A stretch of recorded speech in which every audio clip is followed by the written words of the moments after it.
Welcome back to the Flying with the Flock podcast, the best place to get all of your Eagles and other NFL related news. I'm your host, Matt.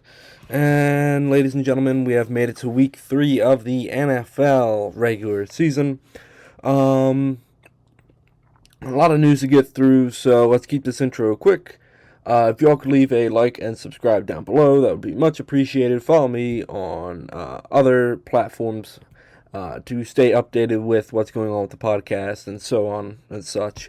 But yeah, let's hop right into it. Let's hop right into the Eagles versus Chiefs game and break that down a little bit. All right, so the Philadelphia Eagles, your Eagles, my Eagles, beat the Kansas City Chiefs 20-17 in Arrowhead, which is actually pretty big. Looking at some of the offensive stats, it's not really going to pop that much. This was more of a defensive game around the board on both sides.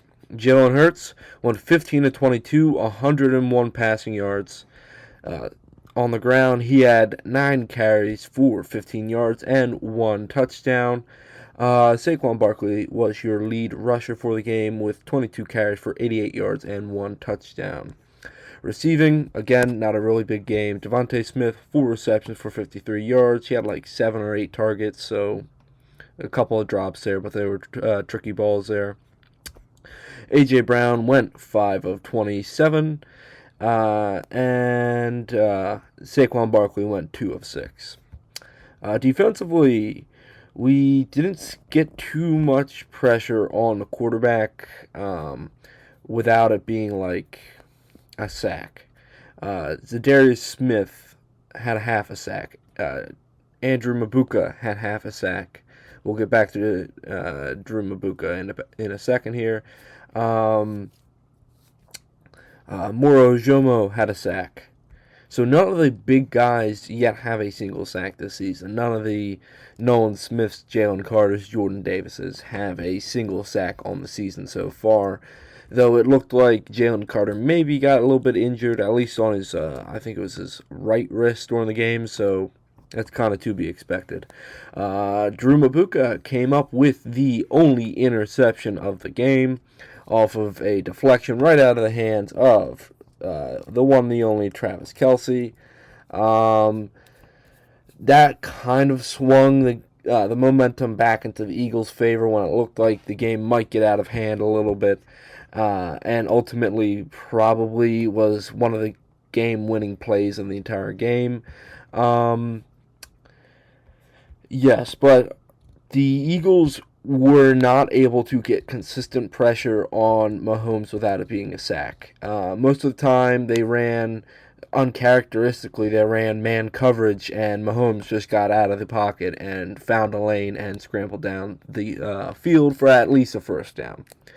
Quinyon Mitchell got burned a couple of times deep, which was uncharacteristic.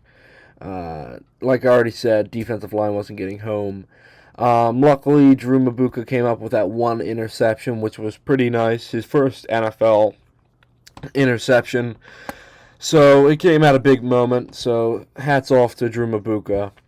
But overall, we'll get back to the Eagles in a second here. What's going wrong with the offense, what I think is up with the defense. So they did play pretty well, holding Kansas City to 17. Looking at the Chiefs' stats here, Patrick Mahomes went 16 of 29, 187 yards, 1 touchdown, and 1 interception. Whereas on the ground, he had 7 carries for 66 yards and a touchdown. So he was able to gash the Eagles' defense a lot during this game. Receiving, their top receiver was Travis Kelce, who had 4 receptions for 61 yards. Tyquan Thornton was second behind Travis Kelce with 2 receptions for 59 yards and a touchdown. And Hollywood Brown was right behind him with 5 receptions for 30 yards. Defensively, they were able to sack Jalen Hurts once, but other than that, they were not able to consistently get pressure on the quarterback, make him throw an interception or an errant pass to pop it up and try to pick it. So, yes, looking at the raw stats, Patrick Mahomes looked like he had an okay day, but realistically, looking at the tape, he seemed a little bit frazzled. So, that is to be expected when you're going up against the Eagles defense, who are constantly making you find quick reads and also applying a little bit of pressure to you normally. During this game, not too much. They either overplayed their hand too much and allowed Mahomes to escape, or they didn't play their hand at all and allowed Mahomes to gash them, whether it was through the air or through the ground. So, offensively, what's going on? It's two slower offensive starts for the Eagles. We saw something similar last year, and we saw something similar the year before. Obviously, one was more catastrophic than the other. And as of right now, I think they're just trying to work out some kinks of the system. Normally, it takes, and this is according to NFL coaches and such, that it takes roughly 2 years of a new system to be set in place and ready to go. Now, last year was not the case for that, but last year's offense was, I feel like, was more play action, Hurts under center, and then it gets A.J. Brown or Devontae Smith open deep, and the defense has to respect that due to Saquon Barkley being in the backfield. This season, I read a stat somewhere. The Eagles ran when under center. So I think there was like 11 plays where Hurts was under center. The first time was a halfback dive or a run with Saquon Barkley. Every other time after that, timeout. I got that backwards. It was a pass the first time under center. Hurts drops back, play action, finds a man. Every other time was running it with Saquon Barkley out of that. Yes, we do have to make them respect the run, but we have to catch them on their heels, especially when it's a pretty stout defense like the Kansas City Chiefs. Running it like 11 or 12 times after passing it once from that same formation won't work. And then only using that formation 11 or 12 times, and then going out a shotgun every other time to throw a screen pass or try to have Devontae Smith get deep on what kind of, like, not an out route, but get Devontae Smith deep out of the slot, and then trying that 4 different times and it only working the very last time. It shows you that Kevin Patula has to get more creative with the route combinations to get people open. Yes, I do feel like him not having Dallas Goedert kind of hindered his plans. But our offense shouldn't only be able to work due to one player. That isn't even like our top paid player on the offense. We have to mix in play action and the run. That has to go hand in hand. That's what helped open up this Eagles offense last year. And then obviously sprinkle in some shotgun passes or some halfback draws or inside zones out of the shotgun position. I'm not as I'm getting shades of the 2023 Eagles offense, and we all know how bad that was. And I don't want to see that again. But I don't think it's going to be as bad as that. I do feel like, especially off of last year, the Eagles' offensive captains and the veterans on offense know that if you do not get something going by week 3, week 4, Eagles fans are going to be coming for your head. And I don't think they're going to be sitting around too much longer to hear the mob at the gates of the NovaCare complex. I think they're going to figure something out as a team, sit down and figure, okay, this isn't working, we have to go away from this. Whether that's with or without Kevin Patula, they have to figure something out. Kevin Patula has a chance of being a okay head coach. I don't think he's going to be a Kellen Moore, but we don't need a Kellen Moore to win a Super Bowl. We just need somebody above average. All right. And as of right now, the offensive play calling, yes, is his first time playing calls, I think, ever in his entire football career. But I feel like it will start to take shape, and we will start to find what we're more comfortable with anyway. Ultimately, it was a gritty win against the Chiefs, and although the stats look horrendous, the Eagles and their major stars found ways to win when it mattered most. Jalen Hurts connects with A.J. Brown when it matters most. Saquon Barkley breaks off a pretty big run when it matters most. Defense that is a little bit more questionable. I want to see how they continue to play, especially against a more high-powered passing offense this coming week against the Rams. That's going to be a huge test, and we need to get rid of Adoree Jackson. I swear to God, if I see him play another snap, I'm going to fly through my own television to rip him out. So, yes, Eagles, it's a good win. I would like to see a little bit more out of them, especially on the offensive side of the ball. We don't have to score. Especially with our defense, we don't have to score like 30-plus points. We just have to remain in the upper 20s and make it look clean, okay? No more screen passes, I swear to God. If I see another tight end or wide receiver screen pass, I'm going to go to the NovaCare complex myself and start to protest. All right, so that was the Eagles Chiefs game, obviously the biggest game of last weekend. It had like 33.8 million concurrent views. So I think it broke Fox's like all-time like regular, or at least week 2 viewership record. So that is always nice to see that cable, at the very least, is still alive, and it was able to draw in 33.8 million viewers. All right, before we jump into some of the other games that happened this past weekend, let's go over to some other storylines and other bigger things coming out of the NFL. So one thing I want to touch on is, are the Colts and Daniel Jones the real deal at this point? They blew by and mowed down the Dolphins in week 1. We already covered that. It was 33-8. They upset the Broncos 29-28. And it wasn't like the Broncos failed. The Colts played pretty well. Daniel Jones played pretty stellar on the ground and through the air. Jonathan Taylor had an amazing game. Actually, let's just go over the entire game. So, let's go over the entire game, shall we? Daniel Jones went 23 of 34, 316 yards, and 1 touchdown through the air. On the ground, he had 6 carries for roughly 5 yards and a touchdown. Jonathan Taylor was their lead rusher, obviously. He had 25 carries for 165 yards. No touchdown on the ground, but he had 2 receptions for 50 yards and a touchdown through the air. So that's over 200 total yards of offense by Jonathan Taylor alone.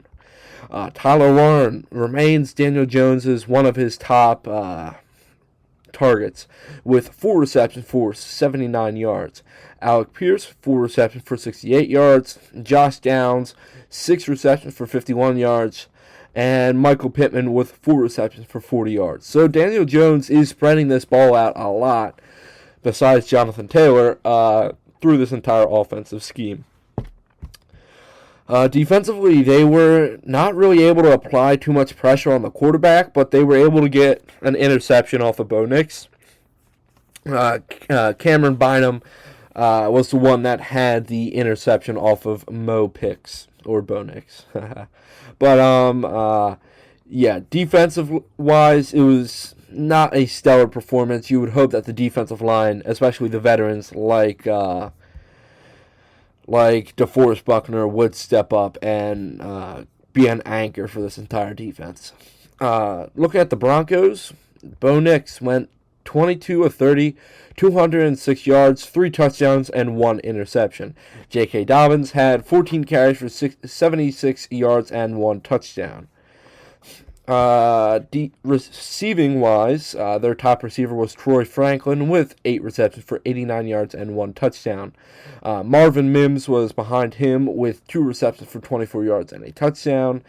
And the next closest was Tyler Batty with 2 receptions for 19 yards. So, Bo Nix did spread the ball out a lot. And I was hoping that they would establish more of a run game after week 1. But unfortunately, they just didn't establish any form of a run game, only getting J.K. Dobbins the ball 14 times. On the defense, Patrick Surtain was okay. He was not great. They were able to get Daniel Jones on the ground once, that being Justin Stranad with 1 sack, but they weren't able to force any turnovers by the Colts at all.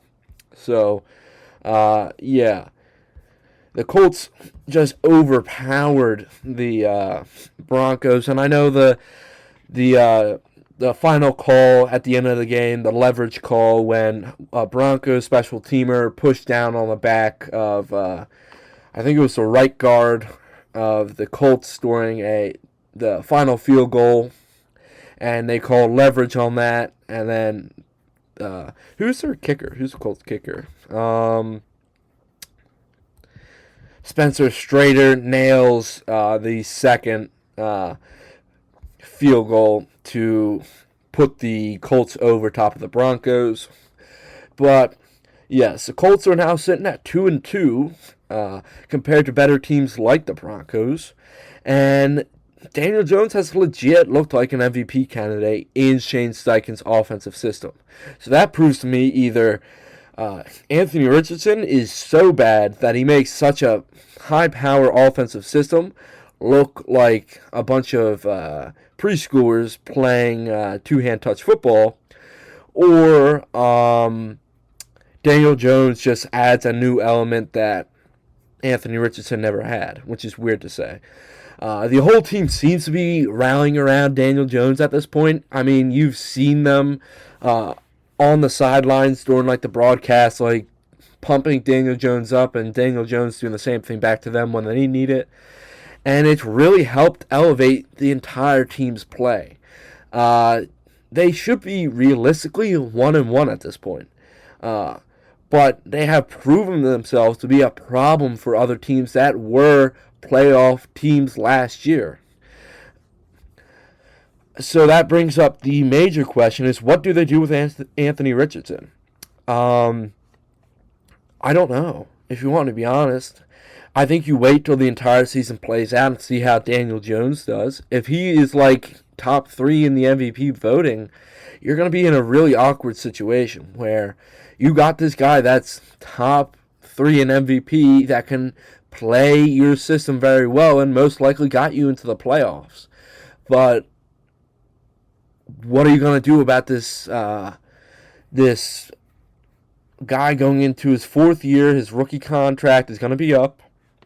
What do you do about him? Do you trade him away? Do you keep him as a backup and bring Daniel Jones back for one more year to see whether it's a fluke or not? It's so up in the air in Indianapolis with that quarterback situation that we kind of have to wait and see how everything plays out. If the Colts start 4-0 and Daniel Jones looks like a perennial MVP candidate, it's going to be hard to argue that Anthony Richardson needs to go back into the system, because we've already seen what he looks like in Shane Steichen's system with most of these weapons anyway. I mean, the only weapon that hasn't been there before is Tyler Warren.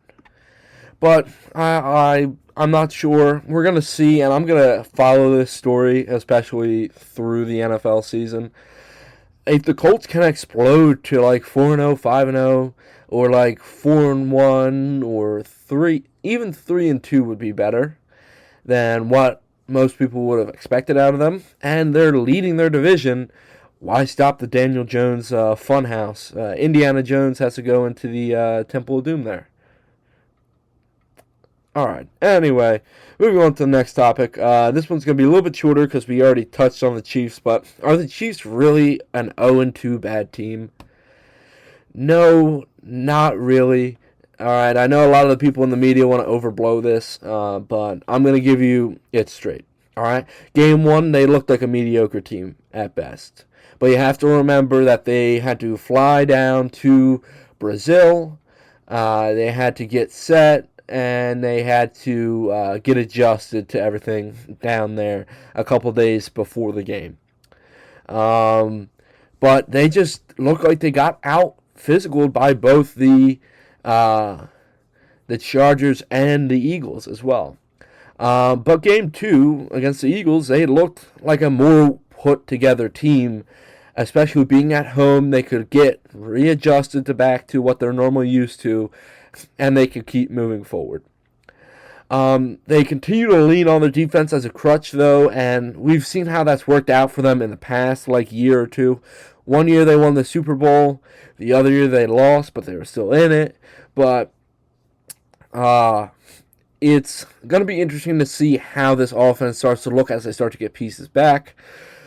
Whether they get Xavier Worthy back. Obviously, Rashee Rice is still out for 4 more weeks. Rightfully so, by the way. Travis Kelce, please do not wear a free Rice shirt ever again. That guy I think he nearly killed multiple people. All right, pal, we don't need to be doing that for a guy like that. But ultimately, I want to see what they look like once they have all their weapons together and they look like a more well-rounded offense as a whole.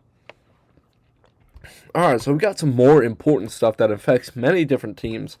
We have what I like to call down goes the QBs. Let's go over all the injured starting quarterbacks, shall we? Starting with the most severe and going down to the least severe. Joe Burrow suffered a severe turf toe injury and will require surgery to repair the ligaments in his big toe.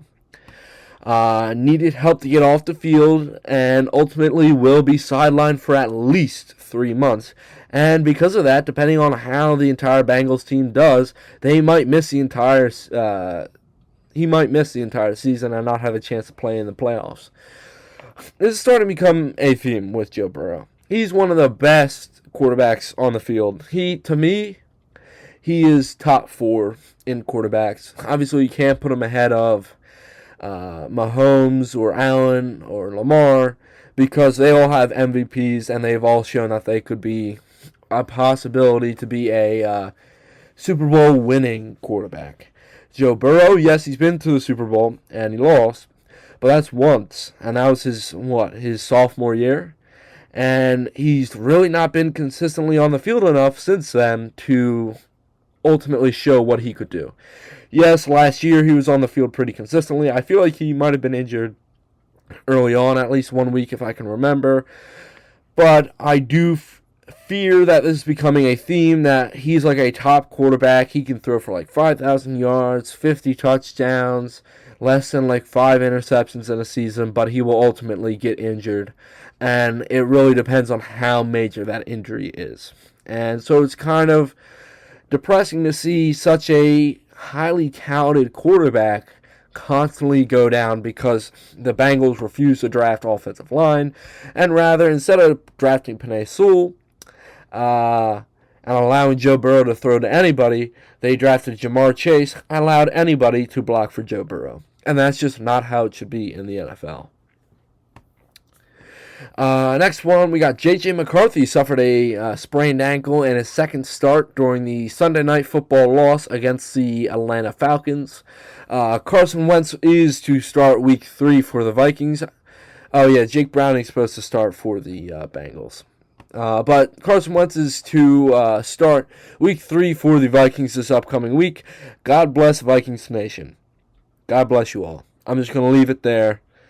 It's slightly upsetting to see that J.J. McCarthy goes down with another injury, but he's likely only going to be out 1 or 2 weeks. So hopefully we see him back and allow him to sit back and see how things can click in the offense.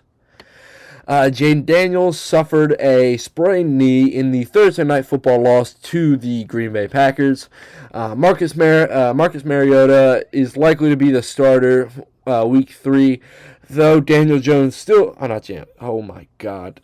Jayden Daniels has a small chance of starting week 3, but if I'm the Commanders, I don't even chance it. This guy's your franchise guy.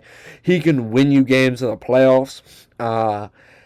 So I would just let him rest and not risk damaging that knee any further and giving Commanders fans and Washington football fans any more PTSD to the RG3 situation.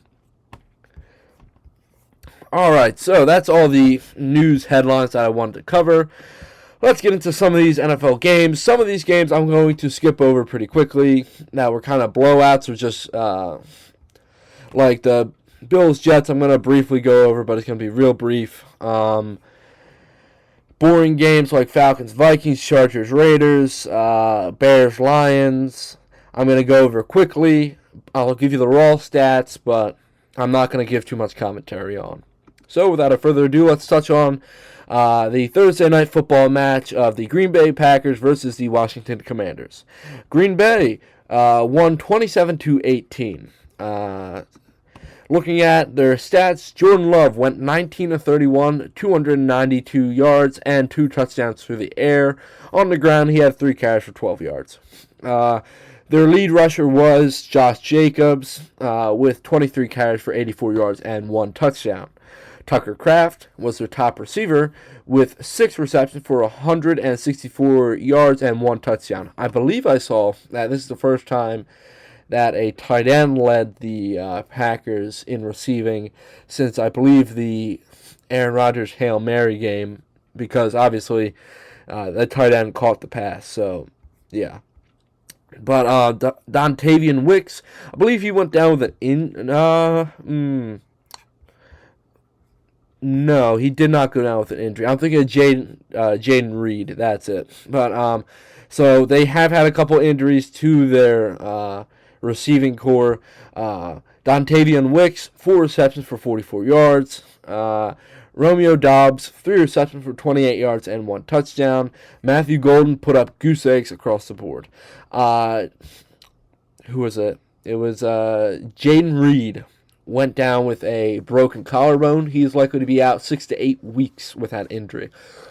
So, yes, they have less targets, but hopefully that means Matthew Golden can get a couple more passes thrown his way.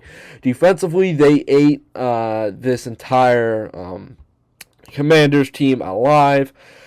They sacked Jaden Daniels like 4 or 5 times. They weren't able to force any interceptions, but they still stopped the quarterback and this entire offense pretty often and pretty early. They forced a lot of 3-and-outs by this Commanders team, and they overall defensively looked like a good team. Their special teams was actually pretty impressive. They were able to keep the Commanders on their side of the field, especially during kickoff returns. They were able to pin them at their own 20 and from their own 20 to their own end zone. So that was fairly impressive by this Packers special teams. Looking at this Commanders team, Jaden Daniels, you're going to see a theme here, 24 of 42, 200 yards, and 2 touchdowns. If you know the theme, I already talked about it last week. If you know, you know. Keep moving forward. If you don't, quarterbacks normally lose if they throw over 40 times a game. Austin Eckler was their top rusher with 8 carries for 17 yards. Unfortunately, he went down with an Achilles injury, and he will be out for the rest of the season. And Jaden Daniels was their next highest rusher with 7 carries for 17 yards. Receiving, their top receiver was Zach Ertz with 6 receptions for 64 yards and a touchdown. Terry McLaurin right behind him with 5 receptions for 48 yards. And Devo right behind him with 7 receptions for 44 yards and 1 touchdown.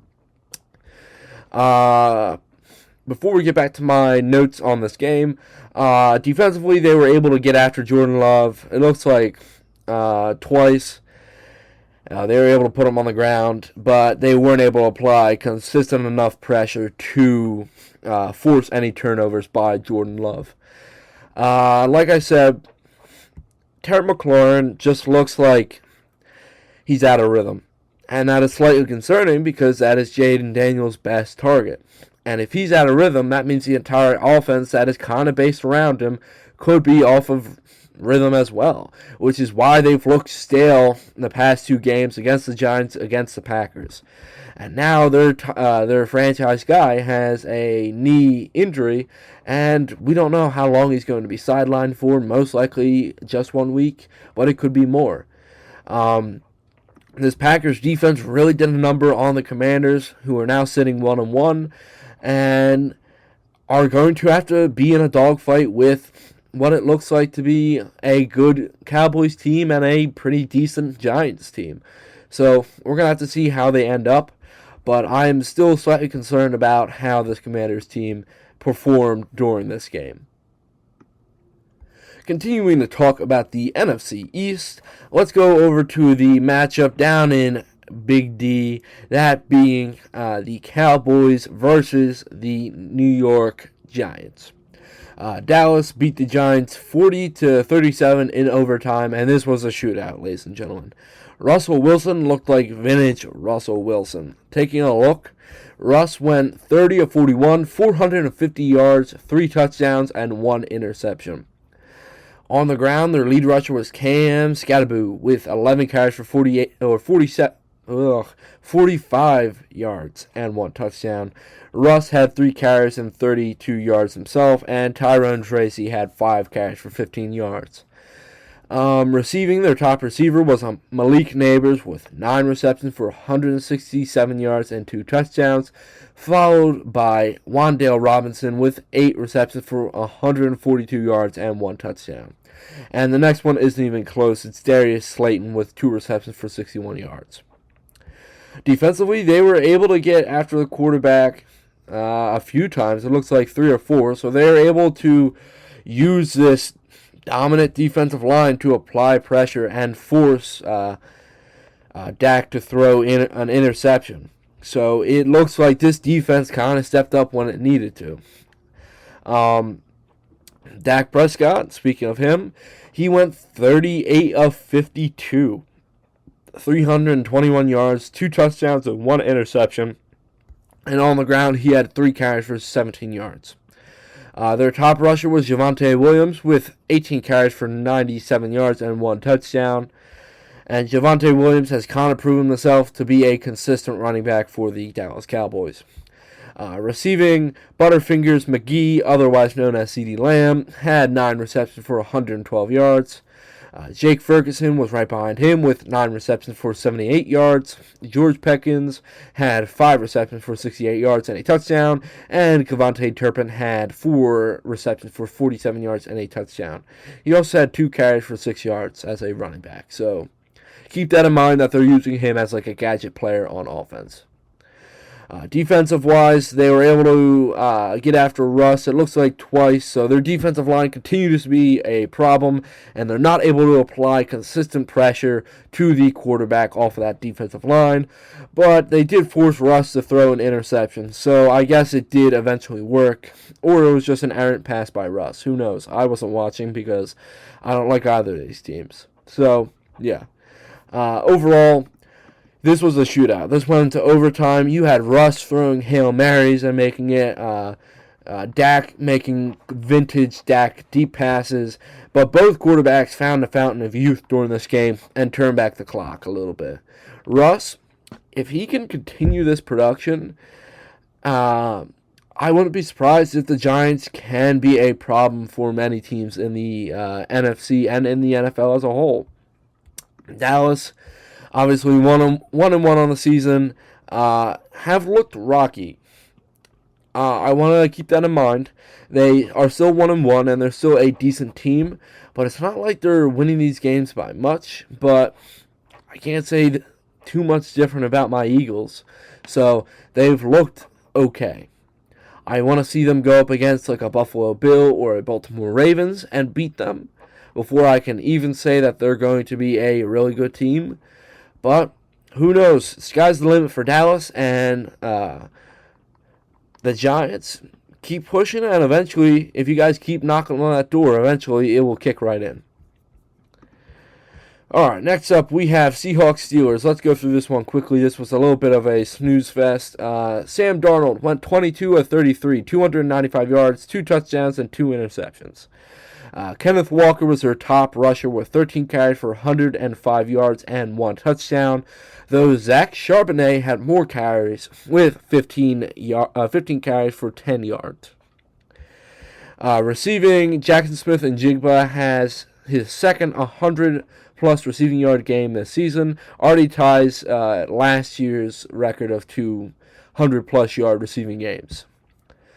He had 8 receptions for 103 yards, followed by Cooper Kupp, who has 7 receptions for 90 yards. And the next one's not even close. It's Troy Horton with 2 receptions for 32 yards and a touchdown. Defensively, they were able to get after Rodgers, it looks like twice or thrice. So they were able to apply enough pressure to make Rodgers uncomfortable and force him to throw 2 interceptions as well. Speaking of Aaron Rodgers, he was all right. He went 18 of 33, 203 yards, 1 touchdown, and 2 interceptions. On the ground, Jaylen Warren was their top rusher with 14 carries for 48 yards. So that is slightly concerning that twice now the Steelers have not been able to get their running game going. Receiving-wise, Jaylen Warren was their top receiver, 4 receptions for 86 yards. Pat Freiermuth, 3 receptions for 31 yards. Jonnu Smith with 4 receptions for 27 yards. And Calvin Austin with 1 reception for 22 yards. And I'd be remiss not to talk about DK Metcalf, who had 3 receptions for 20 yards and 1 touchdown. Defensive-wise, they were able to get after Sam Darnold twice and forced 2 turnovers, so that is slightly promising, but it is slightly upsetting that their defensive line twice now has not been able to apply consistent pressure to the quarterback. Overall, I'm still slightly concerned about this Steelers team, if you want to be honest. I'm hoping that this isn't their true colors and they're just getting the kinks out of the system here in their offense. And I hope this defensive line eventually decides to show up, especially the first year that they have a good offense. Aaron Rodgers looked okay. I know, obviously, the 2 interceptions are bad, but he looked okay from the eye test when I was watching some of the clips. So I'm not too concerned about his play overall. Rather, I would like to see him be a little bit more conservative with the ball and find his big targets like DK Metcalf early and often. So, nice win for the Seahawks. Slightly concerning for the Steelers, but we'll see how they start to evolve over the season. Rams-Titans, another kind of boring game. Rams beat the Titans 33-19. Looking at some of the stats here. Oh, that's not what I want. There we go. Matthew Stafford went 23 of 33, 298 yards, 2 touchdowns, and 1 interception. Kyren Williams had 17 carries for 66 yards. And that's it for rushing. Receiving, Devontae Adams was their top receiver with 6 receptions for 106 yards and 1 touchdown. Puka Nacua had 8 receptions for 91 yards. And then Jordan Whittington had 2 receptions for 42 yards. And Tyler Higbee had 4 receptions for 37 yards. Defensively, they were able to get after Cam Ward 5 or 6 times, which is understandable, but they weren't able to force him to throw any turnovers or any interceptions. So that is slightly a positive for the Titans here, that Cam Ward was slightly conservative with his with the ball when he was passing it. He went 19 of 33, 175 yards and 1 touchdown. Tony Pollard had 20 carries for 92 yards. Calvin Ridley was still their top receiver with 3 receptions for 57 yards, followed by Ayo Amanor with 4 receptions for 56 yards and 1 touchdown. Chisholm Okonkwo with 4 receptions for 35 yards, and Van Jefferson with 2 receptions for 10 yards. So that is slightly concerning. Some of these passing numbers, especially by the receivers, are concerning, but I said the same thing last week. But I'm happy that Cam Ward did not force any turnovers, or didn't throw any turnovers. Defensively, they were able to intercept Matthew Stafford once, but they were not able to apply consistent enough pressure to make Matthew Stafford uncomfortable in the pocket. Overall, a solid bounce-back win over a bad team for the Rams, and the Titans, it's been a rough stretch for you guys. You guys played, I think, two good teams. Yeah, you guys played the Broncos and Rams. And then you guys have the Colts and Texans. So this could be a rough stretch for you guys. Just buckle in. This year one might be a little bit rough for Cam Ward. Next up, we got Bills-Jets. Let's blitz through this real quick, shall we? Josh Allen went 14 of 25, 408 passing yards. James Cook was the main star today over the MVP himself. James Cook had 21 carries for 132 yards and 2 touchdowns on the ground. And through the air, he had 1 reception for 3 yards. Receiving, Josh Palmer was their top receiver with 2 receptions for 47 yards.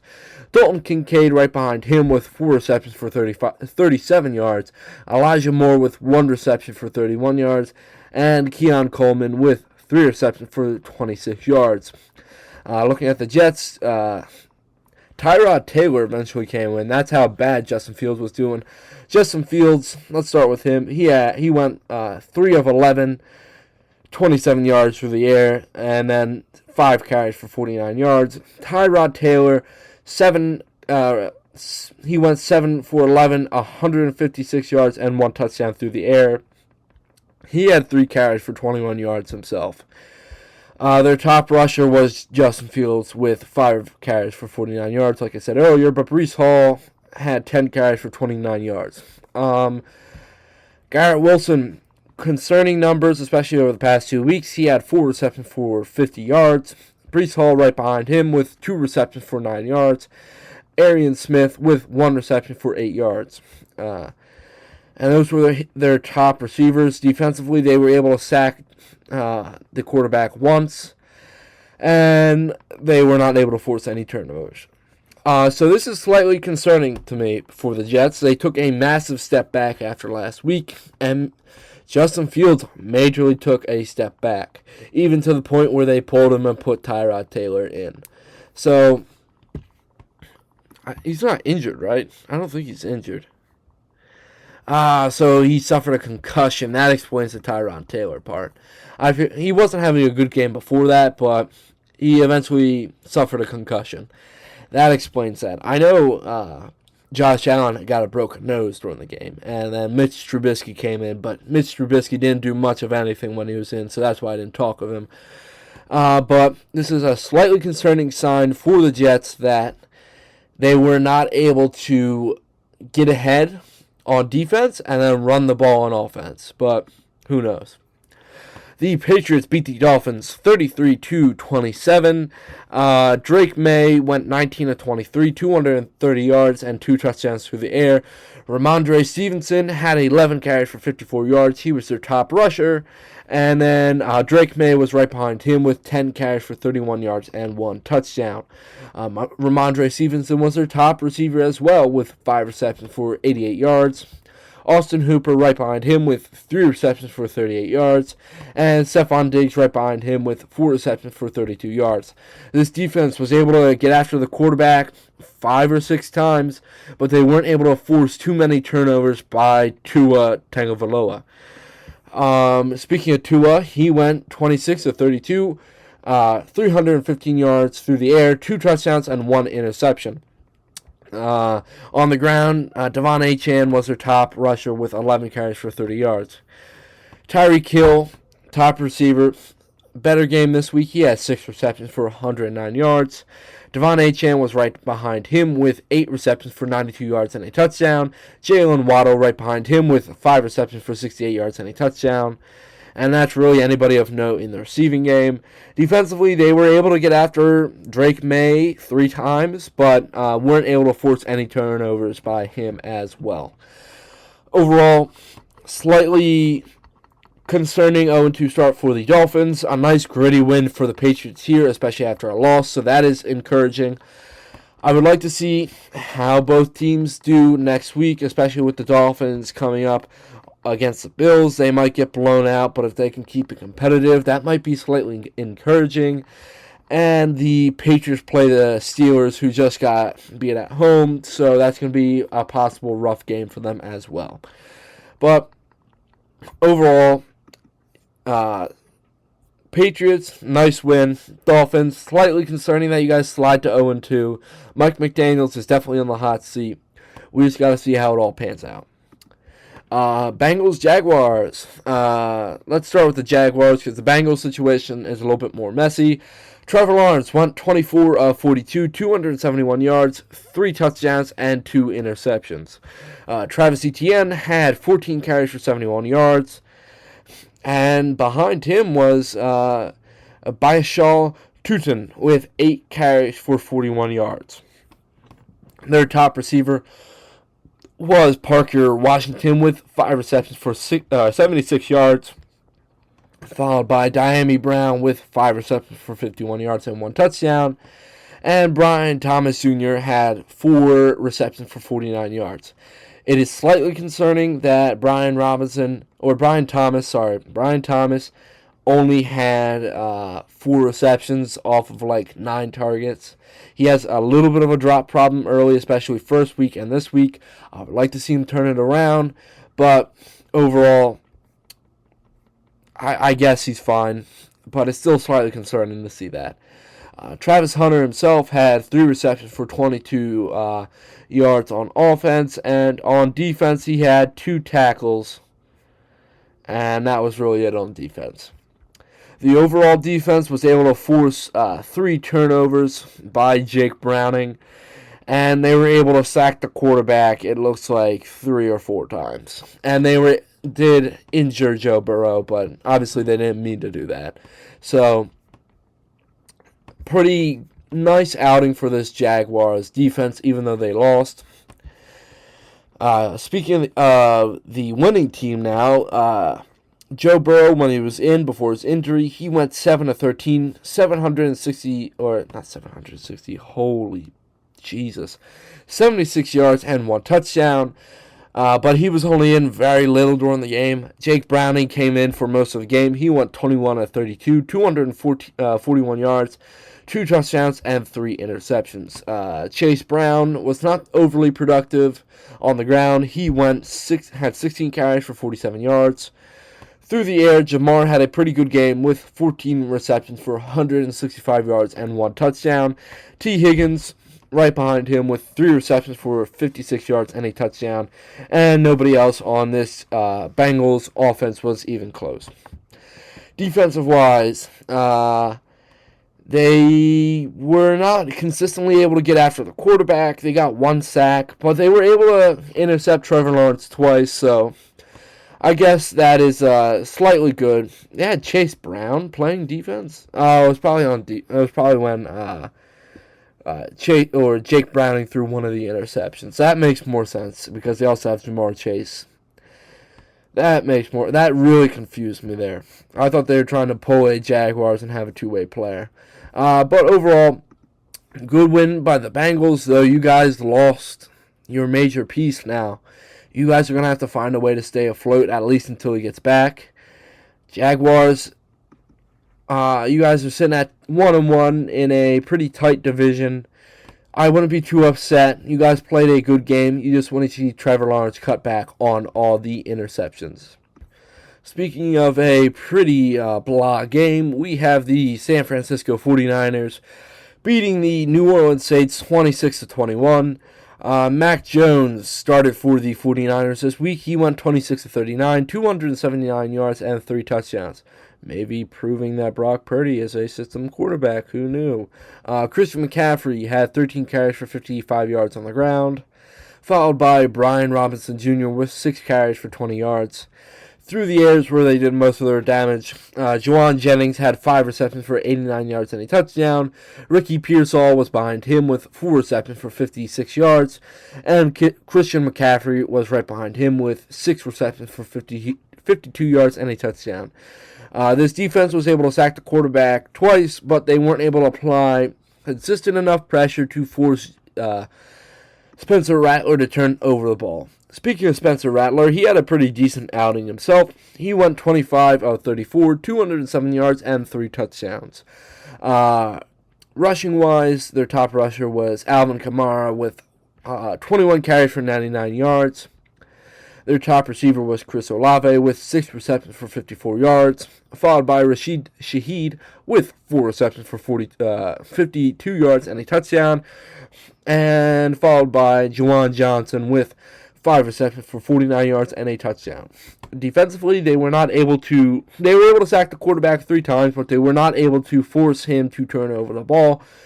And being it a tight game, that probably would have helped them out in the long run. But yeah, 49ers found a way to pull it out over a garbage team without their franchise quarterback. Ravens-Browns, let's go over this quick. Joe Flacco went 25 of 45, 199 yards, 1 touchdown, 1 interception. Dylan Gabriel must have came in at some point. He went 3 of 3, 19 yards, and 1 touchdown through the air. On the ground, their top rusher was Quinshon Judkins. It's nice to see him back. I didn't know that he came back. He had 10 carries for 61 yards, followed by Jerome Ford, who had 6 carries for 31 yards. Receiving, their top receiver was Jerry Jeudy with 4 receptions for 51 yards. Harold Fanning Jr. with 5 receptions for 48 yards. And David Njoku with 4 receptions for 40 yards. Defensively, they were able to sack the quarterback like 3 or 4 times, which is not surprising with how good this defense is, but they were not able to force any turnovers at all. One thing that they did good was they were talking a lot of smack before the game that they would hold Derrick Henry under like a certain amount of yards, and they did pull it off. Derrick Henry had 11 carries for 23 yards on the ground.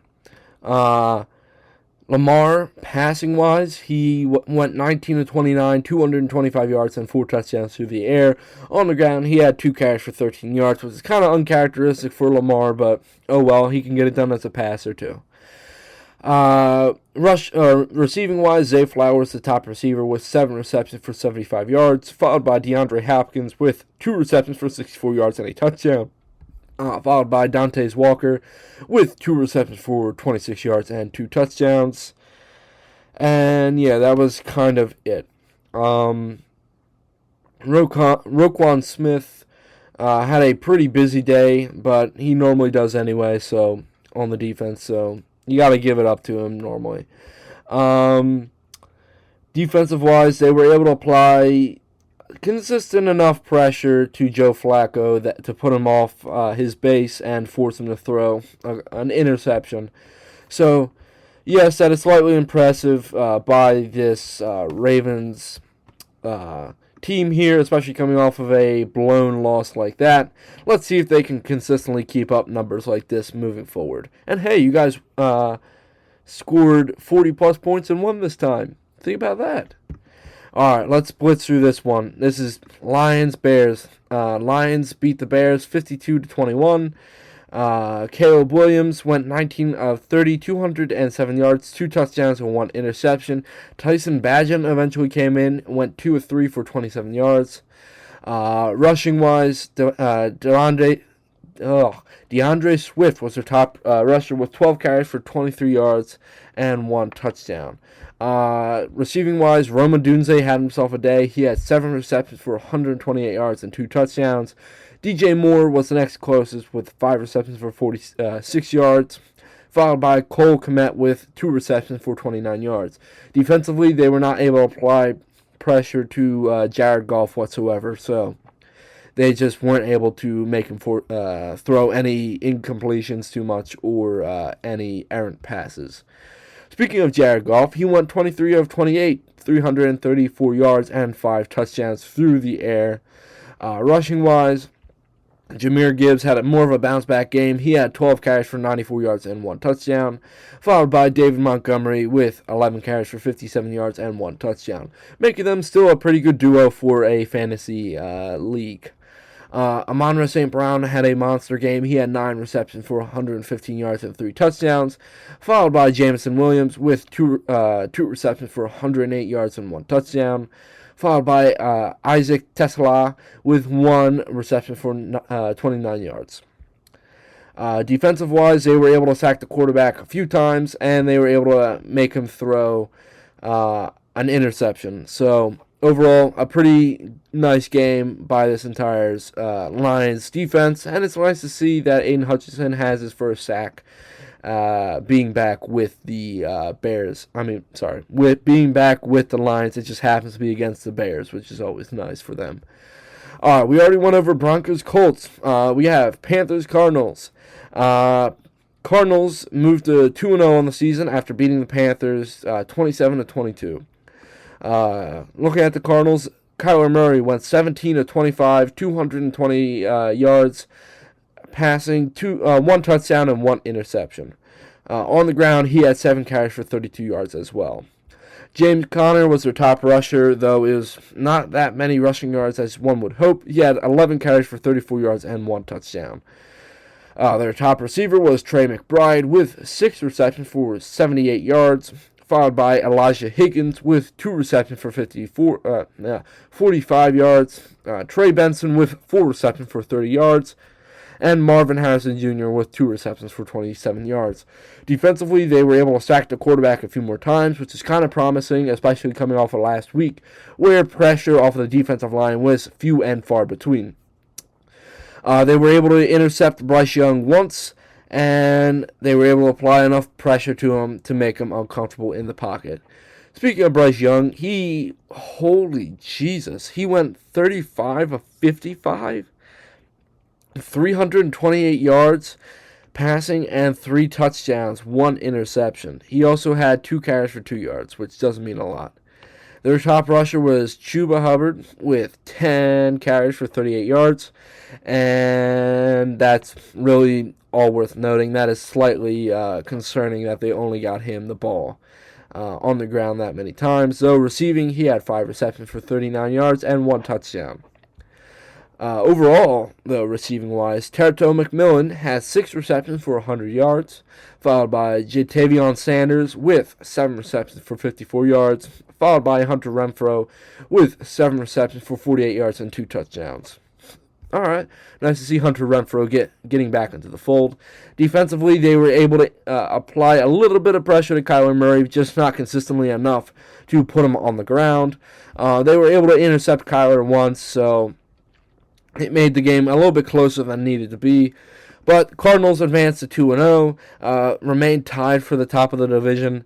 And Panthers, slightly concerning that you guys slide to 0-2. But we're just going to have to see how everything pans out. All right, let's blitz through some of these more boring games that happened on Sunday night and Monday night. On Sunday Night Football, we had the Atlanta Falcons beating the Minnesota Vikings 22-6.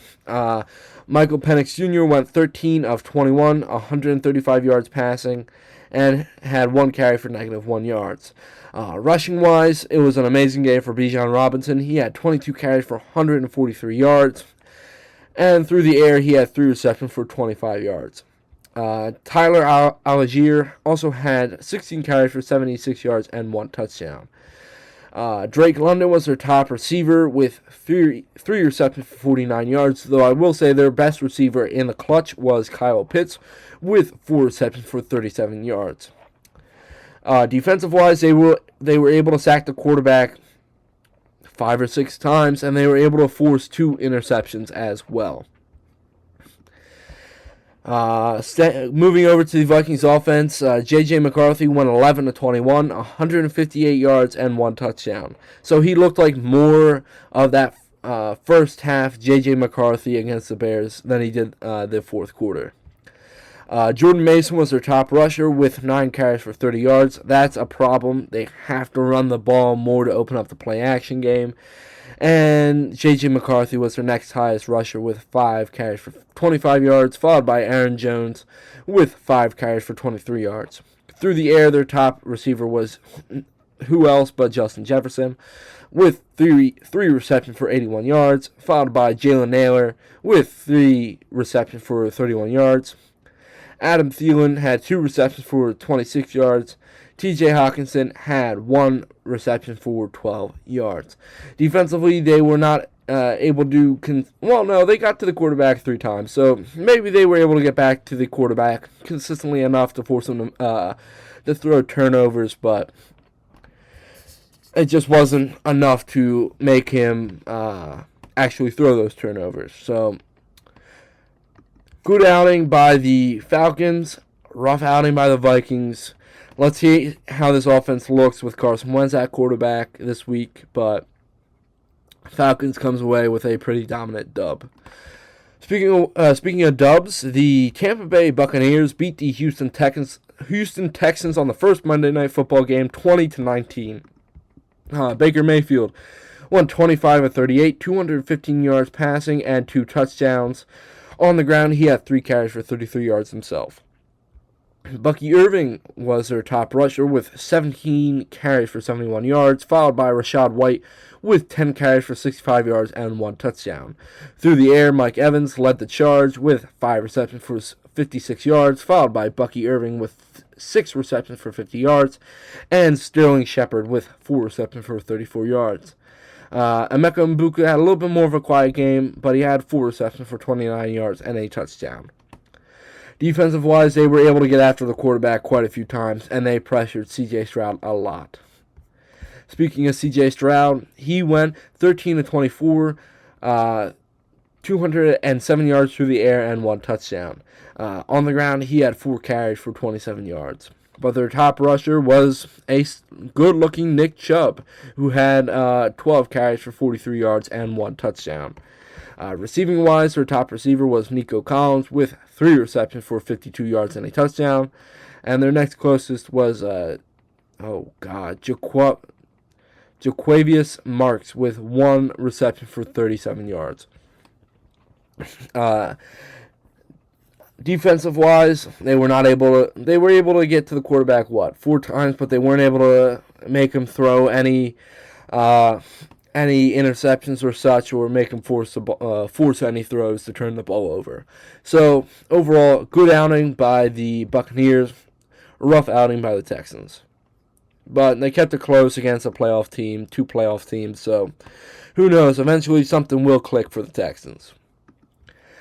Alright, Chargers beat the Raiders 20-9 in the last Monday Night Football game, and it was a snooze fest. Justin Herbert went 19 of 27, 242 yards, and 2 touchdowns through the air.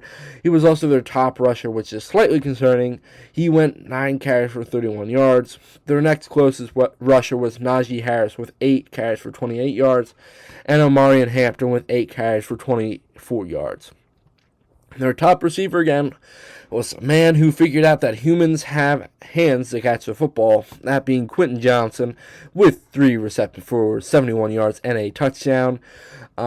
Keenan Allen had 5 receptions for 61 yards and a touchdown, and Ladd McConkey had 5 receptions for 48 yards. Defensively, they were able to pick Geno Smith off twice and were able to apply pressure 3 times. And they were able to apply pressure somewhat consistently to force Geno to be under pressure. Speaking of Geno himself, he went 24 of 43, 108 yards, and 3 interceptions through the air. He also had 5 carries for 20 yards on the ground. Their top rusher, Ashton Jeanty, with 11 carries for 43 yards. Jacoby Myers had 6 receptions for 68 yards. Brock Bowers behind him with 5 receptions for 38 yards. And behind him was Deontay Thornton Jr. with 1 reception for 20 yards. Defensive-wise, they were able to sack the quarterback, it looks like twice, but they weren't able to consistently apply pressure to Justin Herbert to force him to throw any throws that he normally wouldn't and turn the ball over. And with that, he was able to gash up their defense, passing and rushing when it mattered most as well. Alright, so that was all this weekend's games. Last weekend, I went 13-3 in my predictions. So that means on the year, I advanced to 23-9 when it comes to predicting. So maybe y'all can trust me with your money if you happen to be sports betting. But that's just a sidebar there.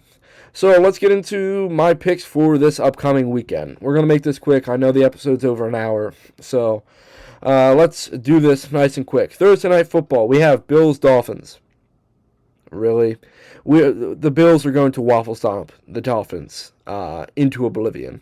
So give me the Bills by like 100 points. Yeah. Packers Browns. Give me the Packers. Packers defense has looked stellar, although I still have some questions about the pass catchers on the Green Bay's offense. We're going to see how they perform against a more highly talented defense as a whole. But I wouldn't be surprised if Green Bay walks out of Cleveland with a W.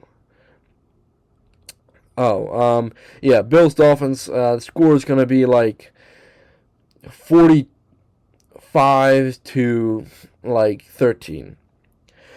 Packers Browns might be a little bit closer than everybody thinks. A less high scoring game. It's going to be like 27 to 17.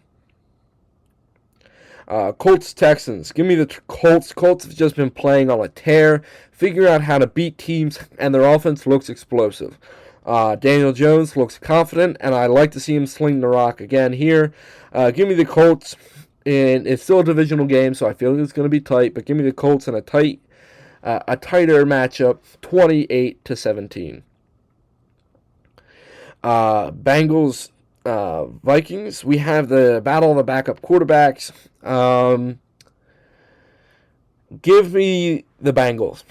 Jake Browning has started more games recently than Carson Wentz has, and I just don't trust Carson Wentz as a quarterback at all, especially getting the ball to Justin Jefferson. And the Vikings have been lacking a run game, so Carson Wentz is going to struggle if he has to throw it 30-plus times. So if they can't get a run game going, they're going to easily lose to the Bengals. So give me the Bengals going up to Minnesota and coming away with this win in a tight game, 24 to 21. Steelers Patriots. Steelers coming off of that horrendous loss. I feel like they're going to bounce back here. Defensive-wise, they're going to get after the quarterback hard. Offensive-wise, Aaron Rodgers is going to be a little bit more conservative with the ball, and he's going to find his targets, especially DK Metcalf, early and often. Give me the Steelers winning 38 to 24. Rams, Eagles.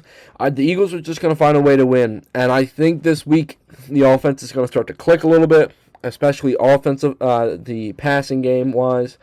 Run game is still going to be there, though it might be a little bit difficult against this Rams defense, who are hungry, looking to stop this Eagles offense, who took them out of the playoffs last year. And the Rams' offensive line hasn't gotten much better. And if we can get after Matthew Stafford, we're going to shut down this offense pretty well. So I expect a big bounce-back win from the Eagles, beating up the Rams 35 to 24. Jets, Buccaneers. Give me the Bucs. If Justin Fields is going to be out, I don't trust Tyrod Taylor. I don't trust him to sling the rock, and they did not establish enough of a running game, and they have not shown a want to do that as the Jets. So the defense is going to keep it tight, but overall, I just think that this Buccaneers team is a little bit more special, and they find ways to win. I think they're going to win 31 to 17. Raiders, Commanders. Mariota is starting for the Commanders, and he's looked decent in past starts over the past year, so I'm going to take the Commanders here, looking for a bounce-back win. Raiders are going to stumble into this week, wondering what happened, and we're going to see a Commanders win here. Still a tight game, but they're going to find a way to win 20 to 17. Falcons, Panthers. Give me the Falcons. I'm not going to bet on the Panthers until they can prove to me that they can win games. Michael Penix Jr. proved to me that he can go out there and won't lose games for the Falcons, which means a lot more than anything. So give me the Falcons in closer to a blowout. Bijan Robinson has another huge game. Give me the Falcons 49 to 14. Texans, Jaguars. Give me the Jaguars. I just feel like they're a more well put together team at this point, and The Texans are going to stumble a little bit. Not to say that the Texans are bad. I just feel like there are a few teams, especially in their own division, that are better than them right now. The Colts and Jaguars being those two teams. So I do feel like the Texans stumble into an 0-3 record, and the Jaguars look to bounce back after last week's close loss. Still going to be a tight game. I think it will be 26-23. Broncos, Chargers. Chargers just look like a 10 times better team than most of the teams that they're going up against right now. So I have the Chargers coming away with a pretty close, narrow victory. But the Chargers, I feel like, will win 24-17. Saints, Seahawks, give me the Seahawks all day. I think the Seahawks will have a fairly explosive game, and their defense will find a way to hold this Saints offense to 10 or less. So give me the Seahawks winning 28-10. And JSN has another 100-yard plus game. Dallas versus Chicago. Give me Dallas. Until Chicago can prove that they can put together and field a good team, I'm just going to have to bet against them for now. But until they can start proving me wrong, I'm going to have to take the team that they're against, that being the Dallas Cowboys, going up to Chicago and coming away with a pretty decent win and moving themselves to 2-1 on the season. Cardinals, 49ers. Give me the Cardinals. I just don't feel like that this success that the 49ers are seeing, especially if Brock Purdy doesn't play, which I'm not sure if he is. Come